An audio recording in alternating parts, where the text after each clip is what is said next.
Trauma never goes out of your brain, by the way. If there is a memory or there is some information, it never leaves your brain. And that holds us back to move forward. Exactly. Are some proven methods to rewire your negative thought pattern? How do emotions affect our learning and memory? What is reframing? I would say, So in the last segment, we covered all the beginning part where we talked about what is NLP, what is mind sciences, how it affects our daily lives, and all those basics that you need to know in order to understand this advanced segment. And for that, my first question is, have you heard about neuroplasticity? I mean, that's the question towards the audience. Of course, you have heard about it. So neuroplasticity and how does it helps us to learn and grow?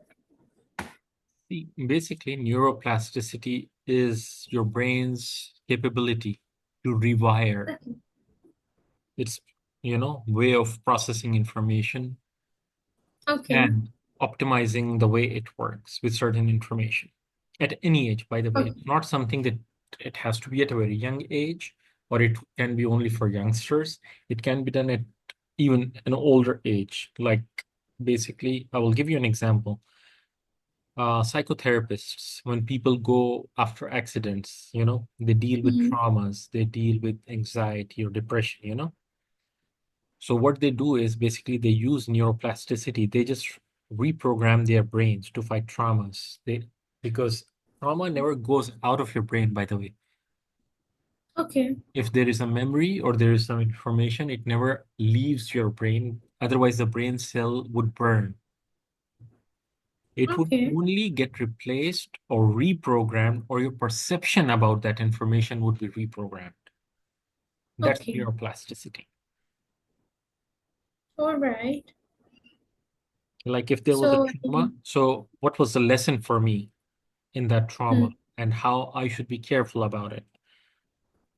okay. Makes sense. I mean, that's so relatable to all of us. I mean, Exactly. because we just, stick to that one trauma and that holds us back to move forward. Exactly. Right. So, next up we have, because this is the advanced segment, so we will be diving deep into this one thing that what are some proven methods to rewire your negative thought patterns, as you just talked about, the rewiring stuff.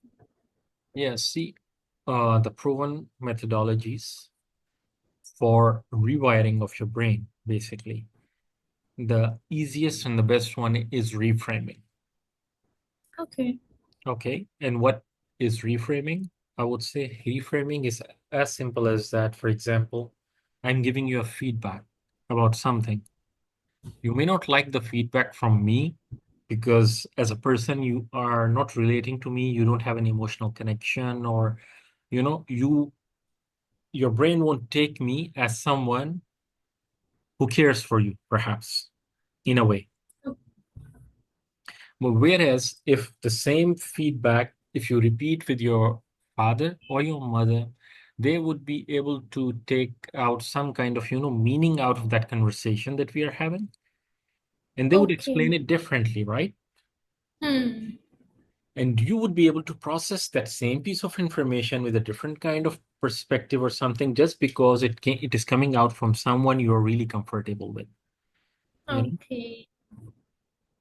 So that's one of the kind of things that basically you need to reframe. Like, okay, I'm getting some feedback. How can I process that information in a positive way? Reframe it. Okay. Okay. Try to drop out the negative part. And again, by dropping out the negative part, I don't mean that you become prone to insults. You have your dignity, maintain your ethics, you have your dignity, you have your self-respect. Don't Hmm. compromise on that because that's your personality, that's you.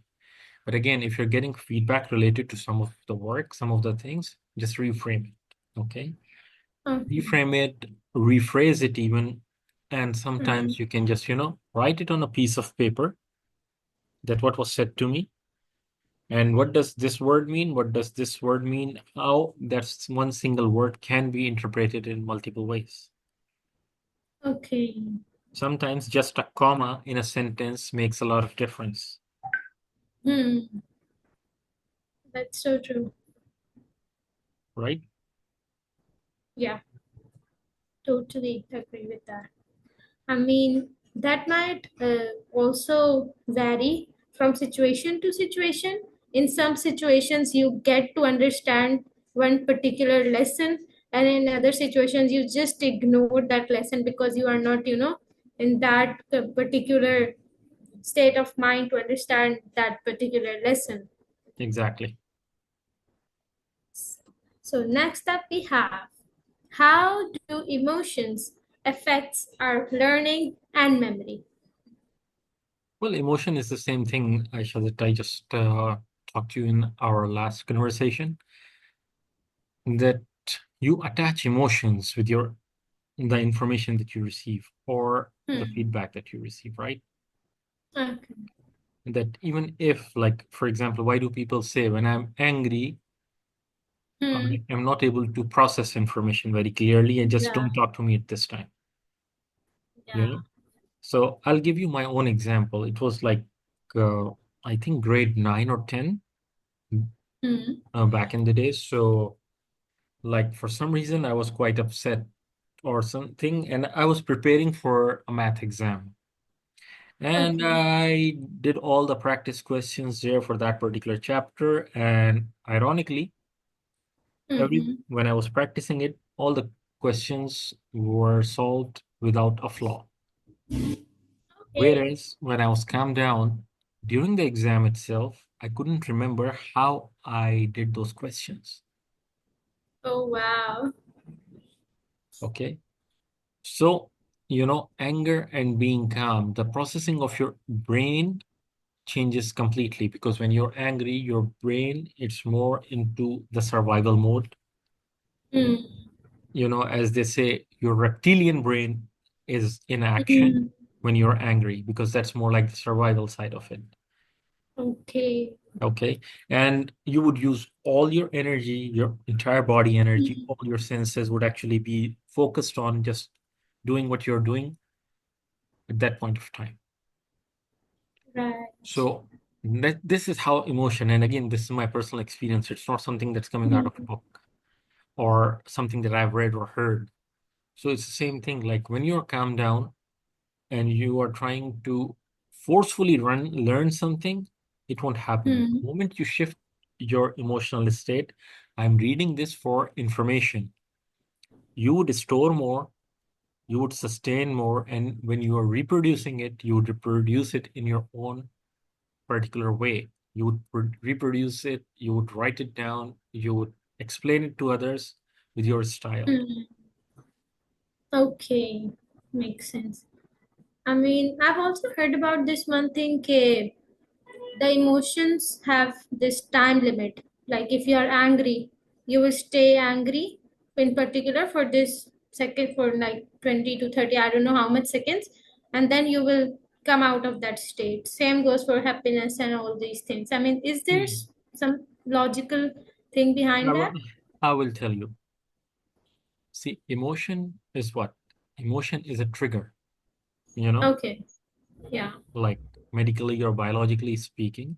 Emotion is just a trigger that triggers certain chemicals in your brain.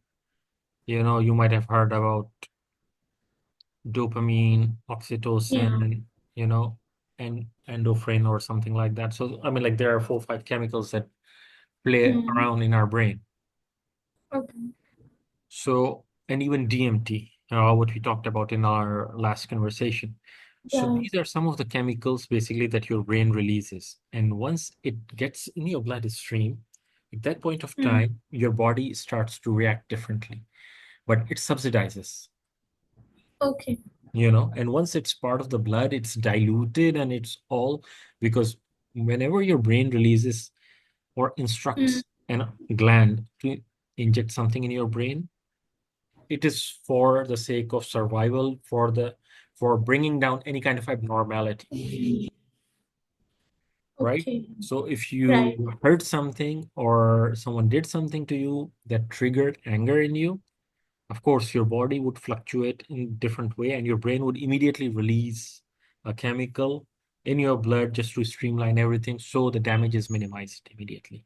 Hmm. So as it dilutes, your body calms down. I'm talking of anger. Even happiness and laughter, people would laugh quite a lot. Hmm. And after that, it was subsidized, Yeah. right?